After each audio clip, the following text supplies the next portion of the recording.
কিন্তু আছে খালি সুখ। এত ভালোবাসতেন মা আয়েশাকে। মা আয়েশা গ্লাসের যেই জায়গা দিয়ে পানি খেতেন, বিশ্বনবী ওই জায়গায় মুখ লাগিয়ে পানি খেত। মা আয়েশা গোশতকে হাড্ডি ফেলে দিলে বিশ্বনবী ওই হাড্ডিটা নিয়ে চষতে শুরু করে দিত। এক বালতি থেকে পানি নিয়ে দুইজনে গোসল করত।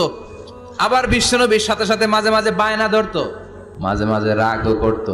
বিশ্বনবী বলেন, আয়েশা কখন তুমি রাগ করো, কখন তুমি আমারে ভালোবাসো আমি বুঝি। মা আয়েশা বললেন, কেমনে বুঝেন?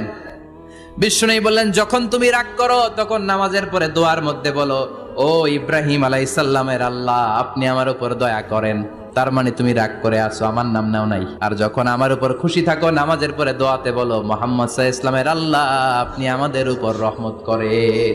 তার মানে খুশির সময় তুমি আমার নাম নাও, রেগে গেলে অন্য নবী দেওয়ার দোয়া সাইরা দাও, রেগে গেলে আমার নামটা নাও না।